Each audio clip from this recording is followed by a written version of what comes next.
Some of you may have seen the previous video, was the latency manifesto. I was really proud of that video. I poured hundreds and hundreds of hours of research into that one to get the results that I got, and the results were terrific. And I showed at each pass, at each of 6 latency passes, every single setting. I analyzed every single setting and how those settings corresponded to each other.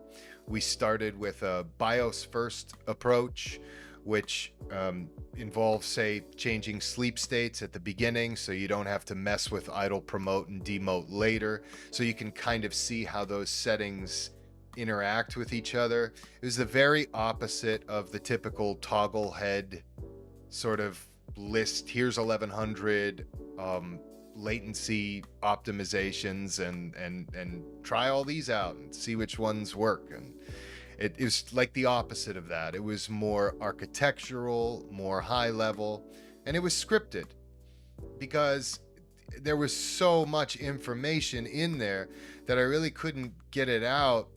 Having to do retake after retake after retake would have taken me forever. I couldn't just ad lib the whole thing. I had to put it in a script. So I was kind of reading, and I think that may have thrown some people off. Whatever it was, like either I wasn't ready to make that video or people weren't ready to hear it. Didn't receive a good response. That's not the reason I'm taking it off. The reason I'm taking it off is because the reason I took it off the channel is because I want to educate people. I want people to have an architectural view, a high level view, a BIOS first approach to tuning. And that's what I was trying to get across. And if they see that video and they see that it's 3 hours long and they see comments like, boy, this guy is autistic for making it, that turns them off. And now they won't get educated and they'll go to the toggle guides. But because of that, I have made a toggle guide. This video that I'm doing now, I hate this fucking video. I fucking hate this video. This is the video that I didn't want to do. This is a bunch of toggles because that's what people want. So if you do what I'm suggesting in this video, you will tick down your latency and you will get results. You won't know why. You won't know what system interrupts are. You won't know about the ISR DPC chain and where the CPU becomes involved in that. You won't know why it's important to warm up your system. I got a comment like, this guy's crazy, warming up your computer, come on. But if you understand what cache locality is, then yeah, it makes sense to warm up your system. All of that stuff is gone from this video. This is just a bunch of toggles for toggle heads. So all I can say about this one is it works, it's validated, the testing was good. I mean, I did hundreds of hours of testing here and it shows in the results. I show improvements in LatencyMon, I show improvements in IDA64, and I show improvements in input-to-photon in the game as measured by Frameview's MsPCLatency metric. And so what I can say, what I can attest is that these changes employed in succession, like in this video, will result in a reduction in your input lag in games, which is good if you're competing. And we analyzed Warzone, which is a very, very difficult engine. In the 3-hour video, I talk about what cache locality is, why warming up your system is important. I analyzed Infinity Ward, the Call of Duty engine, and what makes it so difficult for responsiveness and for latency, and compared it to some other games and engines out there. We talked about typical problems affecting latency. We got into definitions, threads, quantums.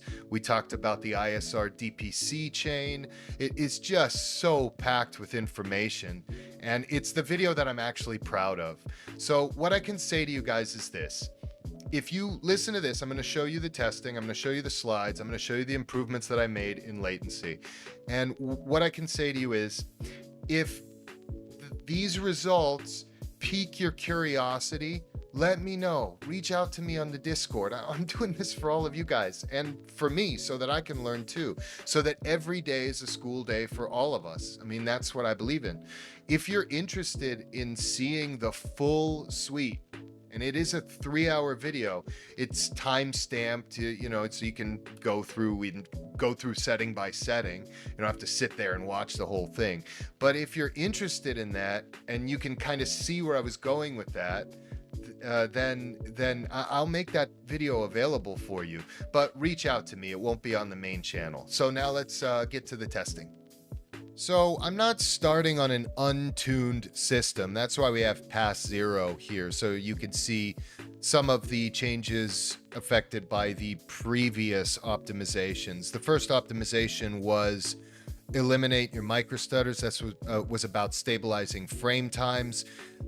That was primarily a function of the refresh tuning, TRFC and TREFI. You can check that out in that video. Followed that up with a full memory overclock in the OC Math Hack video, and now this is the third suite. So latency is the third of 3 optimization suites. Some of these other changes I'll just briefly go over. Ultimate Performance Power Plan. So we've already disabled C states, but Ultimate Performance Power Plan is still worth enabling because other power plans reduce PCIe link speed when idle, and Windows will batch timer events and stuff to like save power, and this power plan ensures that the USB controllers and onboard devices stay awake. And the basic thinking is just no power down equals no wake up latency. That kind of thinking sort of applies also to C states. So like the deeper the C state, the longer it takes to wake up. Anything that goes to sleep takes time to wake up. Like if you go into a deep sleep and then you get woken up, you don't just hop out of bed, you know, like unless you're my dad or something, then usually it takes you a little while. So waking up those cores from deep sleep means you've got this process of VRM alignment because the voltage has been cut entirely in deep sleep, and that takes some time. Also, the deep C states flush cache, so that means cold cache when you wake back up, which means hard page fault. So when you're starting your latency optimization, you want to make sure C states are disabled. And then you have this other stuff like locking cores. Yeah, that's actually locking cores is kind of a hidden, the latency benefit is, latency is a hidden benefit of locking the cores, because these latency processes like your ISR and DPC chain, which again, if you go to the 3-hour video, you'll understand exactly what I mean by that. All that stuff benefits from stable frequency because it makes interrupt handling faster, because Windows will migrate cores based on frequency and load. But when your cores are locked, the thread migration becomes less frequent. So again, deeper explanations in the proper video. And then you see debloated OS, wired full duplex connection, etc. So that's where we started. Okay, pass 1, again, we're starting in the BIOS. Lowering TRAS allows the memory controller to close rows sooner. So that improves your row-to-row access latency. For TRRD and also T-read-read and write-write, you're talking about memory access across different bank groups, since latency sensitive tasks tend to be non-linear. In other words, frequently accessing from different bank groups. If you can speed up that, or rather sort of lower that delay between back-to-back row activations across those different bank groups, it's good for latency. ICC max, this will throttle the CPU voltage under high memory load. So low latency depends on interrupt discipline, which If you watch the proper video, you'll know exactly what I mean by that. But basically, you want everything constantly awake and you want your voltage values consistent. So I'll quote here from the proper video: whatever throttles down, saves power, and sleeps will require signaling time to tick up, power up, and wake up. So you need consistent voltage behavior for frame pacing and to improve your latency. Speed step, speed shift, they work similarly, but speed step is from the OS. Speed shift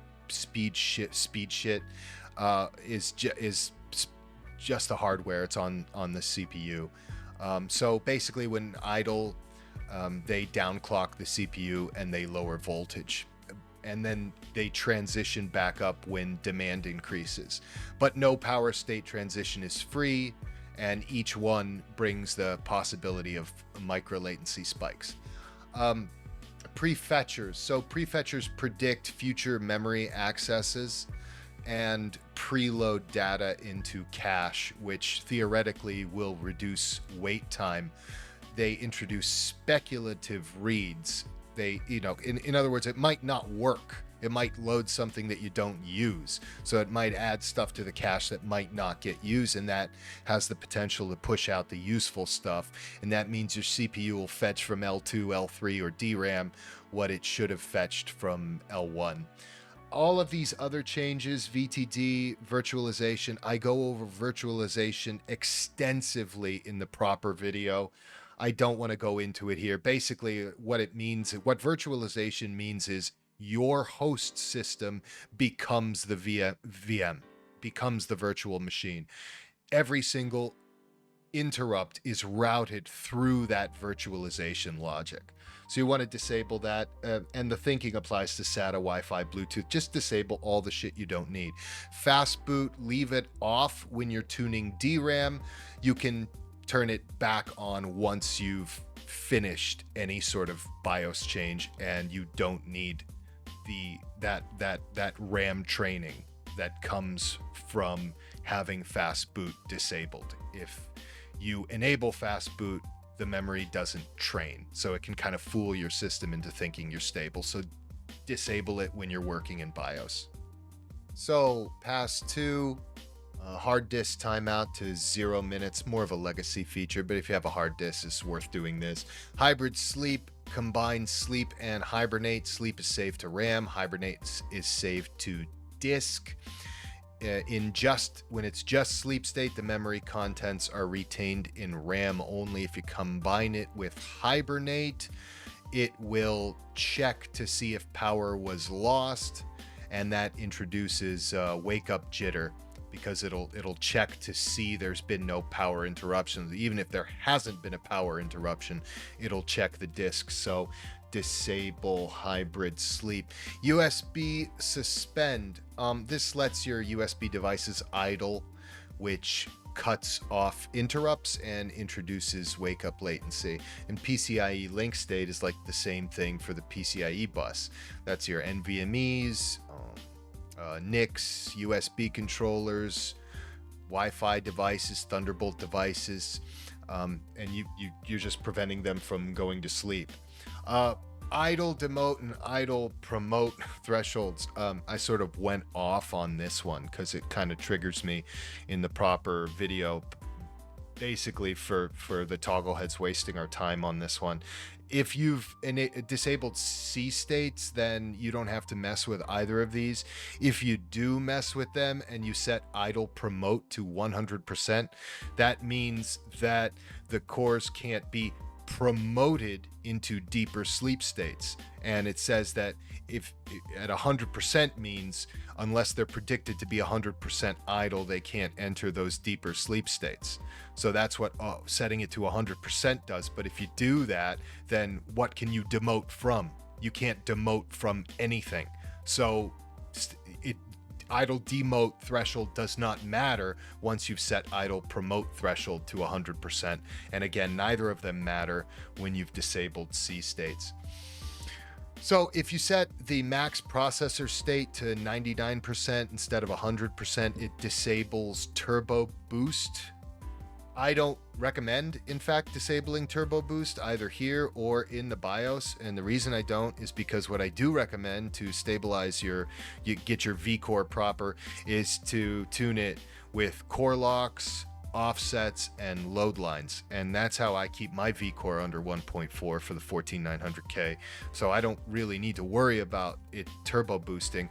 And I recommend keeping turbo boosting because it gives you that little bit of extra spike that you might sometimes need to process draw calls in games. Again, I explain this fully in the proper 3-hour video. So hey, yeah, the minimum processor state. Right. So we've got a max state and then we've got a minimum state. So a minimum state says if you have it at 100%, it means like you avoid situations where the core might be in an active state but only running 800 megahertz instead of 5 gigahertz or whatever you've set your core lock to, and that means it has to ramp up the frequency before it executes at full speed, and that ramp up takes time and delay, and it can also hurt with your processing of draw calls, as mentioned before. Core parking. And by the way, speaking of min delay, even if you've done everything you're supposed to do, disabling C states, locking your cores, disabling ICC max, no PL1, no PL2, Windows can still request to downclock that core. And even if the firmware doesn't listen, the request itself can carry a latency penalty. So, and I go into detail about that in the longer video. So again, min-max processor state to 100%. Core parking is basically the same type of logic. You know, when a core gets parked, just like when anything can be slept, when anything enters a sleep state, when a core gets parked, there's a latency penalty for waking it back up. So in the proper video, I have an extensive explanation about ghost drivers, what PNP drivers are, what SCM services are, where they operate, about the NVIDIA high definition audio driver and how it's a co-kernel participant with the GPU's operations, and extensive explanations about virtualization. Okay, pass 4. I'll fly through these as fast as I can. God, I hate this video. Cloudflare has a lot of servers all over the place, so if you set your primary DNS to Cloudflare, chances are it is closest to you. So set it to 1.1.1.1. Interrupt mod bundles packets together to relieve the CPU, and it just sends those packets as bundles. If you disable it, it means that you're firing an interrupt for every single packet, and that's better for network latency. It's harder on the CPU. Checksum offload. That's when the CPU handles the error checking for TCP and UDP segments. And that can improve packet timing consistency, but again, it's harder on the CPU. I eliminated dual stack DNS querying and set the QoS for gaming packets to its highest priority with the ASUS router software. For these visual effects, you can go into command line, type in system properties performance.exe, and then just set it to custom, and then just tick the boxes of the features that you want, or leave them all off, whatever's best for your Windows experience. These correspond to the visual FX setting in the registry. You want visual FX setting at 3 in the registry so that these changes hold. So where are we now? Transparency effects. Transparency effects can actually invoke extra draw calls, which you don't really want, and can often include that stutter you can get when you're alt tabbing. But if you enable full screen exclusive mode in the game, then that can eliminate these concerns because it'll bypass the desktop Windows manager usually. Timer interrupts. So Windows uses timer interrupts for kernel housekeeping.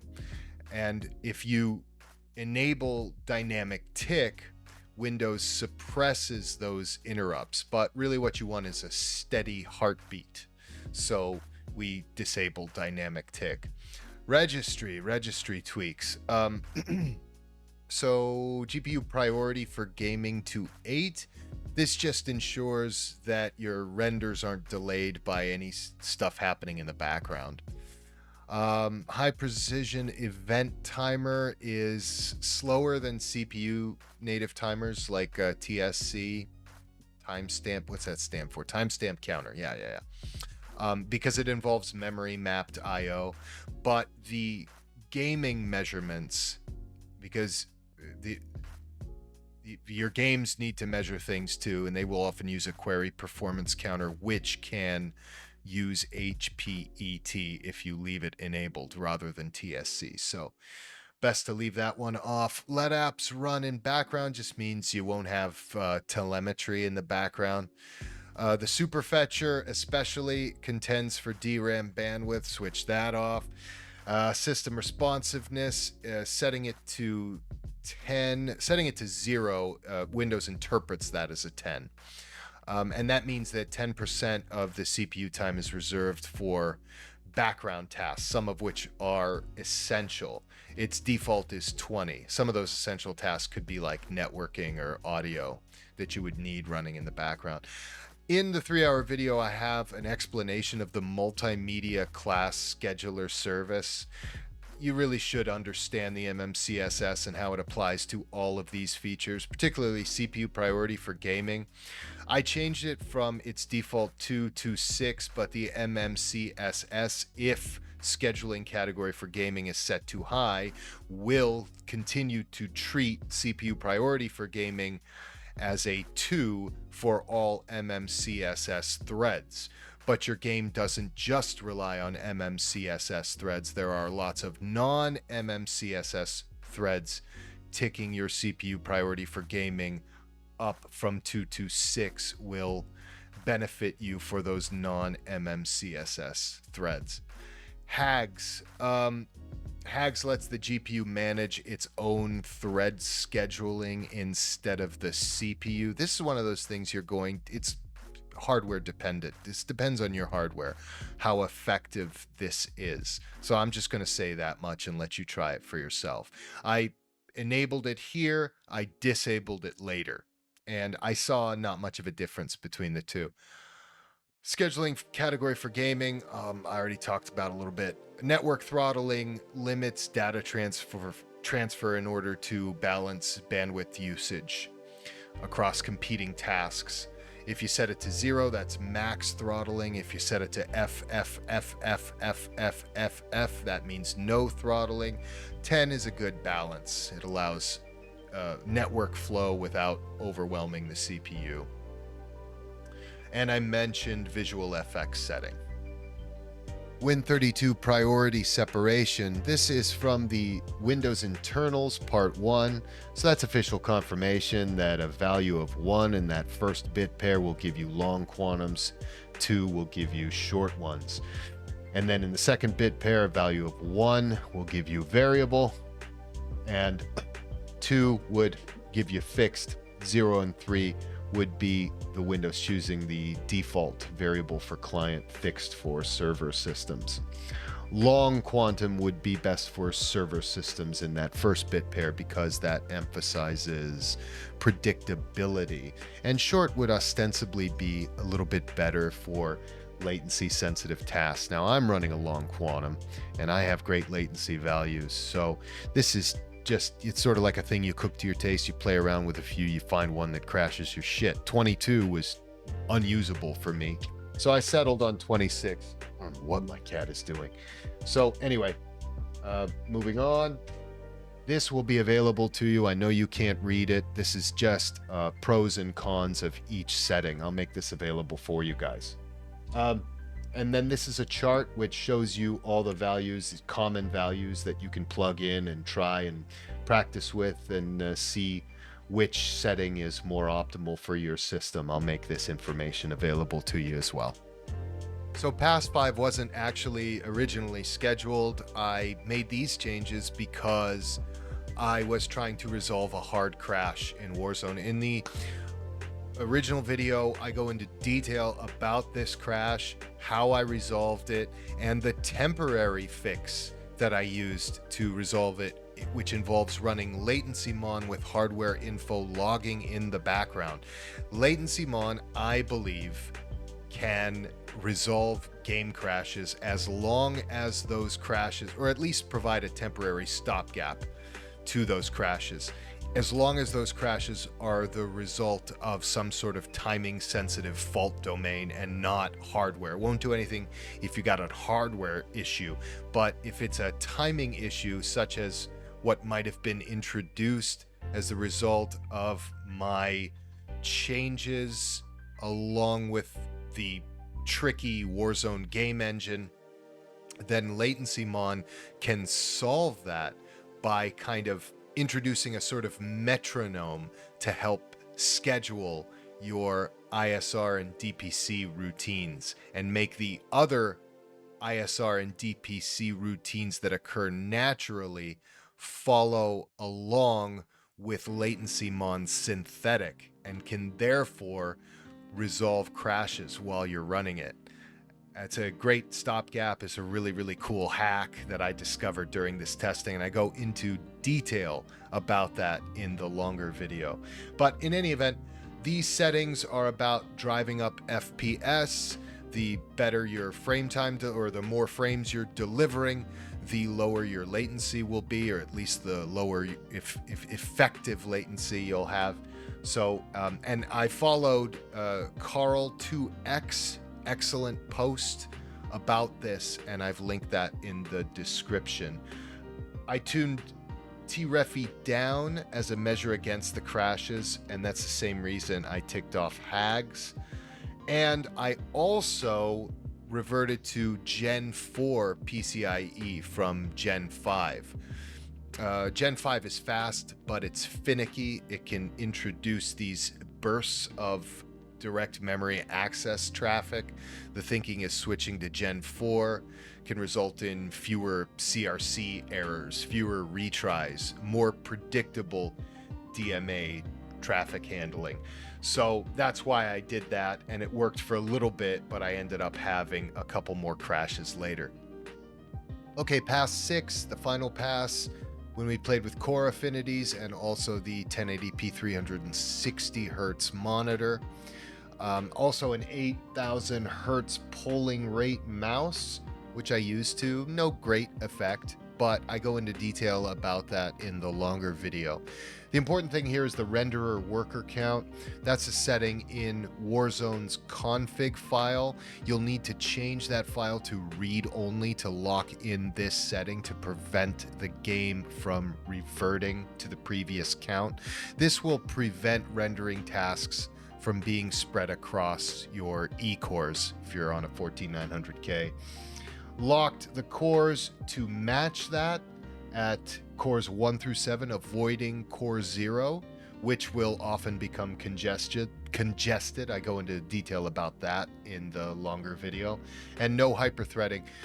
In hyperthreading, you'll get 2 logical cores from 1 core. That's what enabling hyperthreading does, but it's not as if you get 2 caches or 2 schedulers. No, the logical core shares resources with the main one, and this can introduce some inefficiencies, which you'll feel in certain titles. It's better for Warzone to disable hyperthreading. T-Refi down, TRFC down to match it. This was the last refresh pass to address the crashing, which it resolved. Okay, we'll cover the improvements from these latency passes in IDA64, in LatencyMon, and where it really matters in the game. Starting at IDA64, this is pass 0 before any latency optimizations. draw your attention to the read, write, and copy speeds, and also in the bottom left-hand corner, this little thing that says hypervisor in the yellow. Those will change in interesting ways as we move on. After pass 1, which you'll remember was all the BIOS changes, so the prefetchers disabled, etc. You'll see we tick down latency about 3.5 nanoseconds, about 1.5 in the L3, which are decent reductions for this benchmark. Note that the read, write, and copy speeds got slower. They got slower despite the reduction in latency. Well, they didn't actually get slower. What happened was it was no longer reading the pre-fetched, pre-cached data, which will artificially bump those read, write, and copy speeds. So this is what the read, write, and copy speeds actually are with prefetchers disabled. And that yellow script went away. The hypervisor is disabled, so it's not getting its data through a virtualization layer. So we achieved the main reduction that we saw in IDA64 after that first BIOS pass. And then if we go ahead and move on to the results after pass 2, and this is when I stopped testing IDA because I sort of reached my floor. We ticked them down a little bit in memory and in L3 after removing some power saving behaviors that can interfere with bus timing in pass 2. So IDA64 doesn't care about your scheduler. It's brutally consistent because it's just a measure of your system's potential. It is your hardware metric, your hardware benchmark. LatencyMon is very different. This one does care about your scheduler, and it doesn't care about your DRAM timings. This one will vary significantly from run to run. This is about your real-time performance. This is about what your system actually does, not its potential. This right here is where we started. That gigantic spike in interrupt to process latency is actually, you can't see it here, but that's a Bluetooth driver. So when we disabled Bluetooth, both in the BIOS and the Ghost driver in Device Manager, we resolved that. Just as a refresh about pass 1, when we tuned, this is all the BIOS passes that we did, and where we tuned TRAS and the DRAM timings, ICC max, prefetcher speed, step speed, shift, etc., and got rid of all the stuff we didn't need.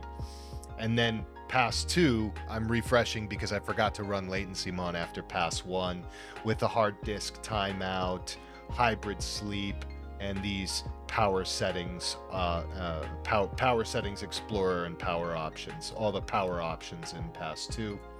And then this is the result: significant decrease in hard page fault count.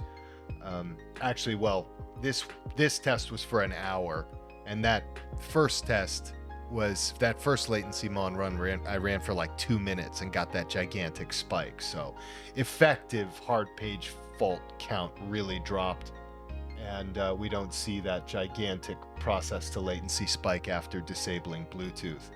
Refresh of pass 3, all these device manager settings, getting rid of all these ghost drivers and everything left over after we've disabled everything at the firmware level. This was a 3-hour soak. That's a high hard page fault count, but 1, it's over 3 hours, and 2, it's not so much about the count, but how your system recovers from those faults, how quickly it can get to that cache after it finds that it has to go to disk. So we're seeing everything, all these results in the green over a 3-hour soak. Pass 4 was when we did all the network tweaks. We did these performance options, transparency effects, disabled dynamic tick, and all these registry tweaks. This slide is a bit blurry, my apologies. Effective hard page fault count again went down a little bit, again all in the green for a 1-hour soak with fairly consistent values from run to run. Pass 5, you remember, was the graphics settings, and we ticked down T-Refi a bit, played with HAGs, and Gen 4 PCIe. This is when we saw a huge reduction in hard page fault counts, only 1,200 over the course of almost an hour of testing. Pass 6, the affinities, and I actually ran LatencyMon on these same affinities that I used for Warzone for the game, and that's when we got our best result yet.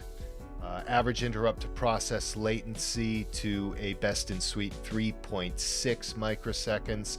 That is digital audio workstation levels of latency, and a hard page fault count of only 68 hard page fault in an hour. This was after the warm-up routine, so this is why I suggest a warm-up routine, because it will improve your cache locality. It will make sure that your working sets are resident in DRAM. To find out about that and to see the full pre-gaming warm-up routine that I recommend, you can check out the longer video. But basically, it's just you warm your system up, you open it up, you might open up Steam, you might open up the game without playing it even. You could run LatencyMon in the background. That's a great thing to do. You could run hardware info, open up some pages, open up File Explorer, just sort of play around on your system before you start gaming. And now we get into the gaming results, the results that actually matter. Just as a quick refresh, this is pass 1. DRAM timings, ICC max, prefetcher speed, step speed shift disabled, virtualization, unneeded services disabled. Pass 2, all the power options. And pass 3, the device manager and the ghost drivers and so forth. Ran all those before testing the game, and this is the baseline result, 10 milliseconds in latency. Now that's for Warzone. That testing would have stopped right here if I were testing other games. Valorant, CS2 have very stripped down engines compared to Warzone, which is very difficult to optimize for responsiveness. If you want a detailed breakdown of what makes it so difficult, check out the longer video. Moving on, pass 4, just a refresher here, the network tweaks, performance options, transparency effects, dynamic tick, and all these registry tweaks. The effect was ticking latency down about 2 milliseconds. Pass 5, just as a refresher here, this is the graphics settings and also BIOS, going back to T-Refi, ticking that down a little bit to try to resolve that crash. And the result was about 1.5 millisecond reduction. Pass 6, we played with affinities, the renderer worker count, etc., and another T-Refi pass. And this result shows you right there that T-Refi, I had it too high and it was causing retention faults. And by lowering it, I improved my latency to these best in suite results. 5.8 was the best I got at 1080p, followed by not much of an increase at 4K. So what have we accomplished here? After 6 passes, we transitioned from a Warzone MsPCLatency of 10.006 milliseconds to a best in suite result of 5.822 milliseconds, a near 42% reduction in input-to-photon latency. Final LatencyMon validation confirmed the system's real-time integrity with an average interrupt to process latency of 3.6 microseconds and just 68 hard page faults over a 1-hour session. So this was real latency hygiene. I hope that you enjoyed watching this video more than I enjoyed making it. I really liked the previous video. It's like I said, it just wasn't right for this time, for this channel. The audience doesn't really know me. Nobody's going to sit around and watch that 3-hour video when they don't know that that's the content that they should be expecting from this channel. So hopefully once people know me a little bit, I'll be able to release more videos like that one and do more scripted content that's more informative, more educational, and really illustrates that BIOS first architectural approach. But here in the Cliff Notes version, we did do BIOS first, and we did do the ensuing passes after that, and got into a little bit of how we start with the determinism of the BIOS and then get into the heuristics of Windows. So I hope you enjoyed this Cliff Notes version. Here's a 9800X3D, folks, and here is a 5070 Ti, the MSI, the gaming trio. This is what I'm going to be working on next. I have my buddy to thank. He's graciously allowed me to have these components for testing, and I'm going to build his rig for him, and we're going to put these components to their paces. So if you're interested in some advanced 9800X3D tuning, 5070 Ti overclocking, we're going to see what type of headroom that thing's got. We're going to play around with mods, and we're going to really test this hardware. So I'm excited about that content. Please like and subscribe if you'd like to see that testing, and I'll see you in the next one.